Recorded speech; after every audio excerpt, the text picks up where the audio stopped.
सेज पर हमरो जवानी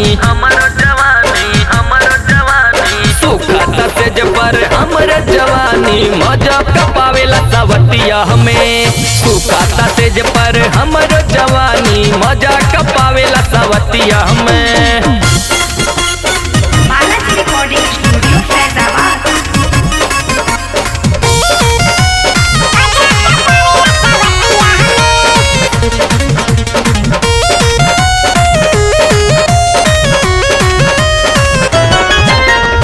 चढ़ली जवनिया भइल जाता बोझ खोजा तो दहिया मसाज अब रोज अरे राजा कैसे कहीं हो।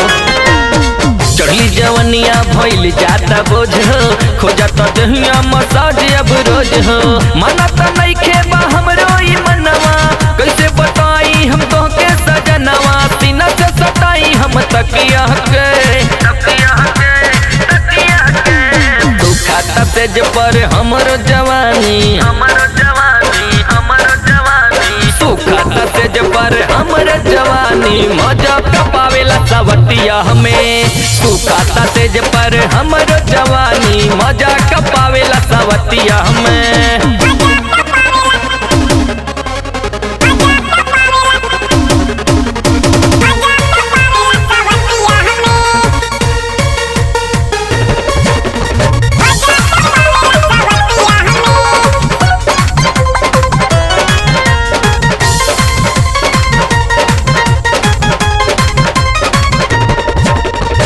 चोली में जब ना करेला छेड़खानी हमरो हो जाला मन पानी पानी सच कहतानी राजा।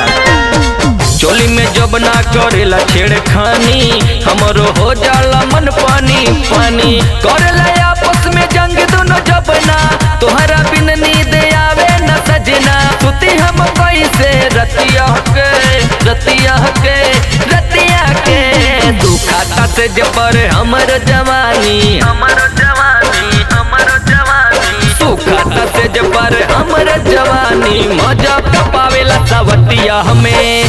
सुखाता सेज पर हमर जवानी मजा कपावेला सवतिया हमें। Balaji recording studio Faizabad.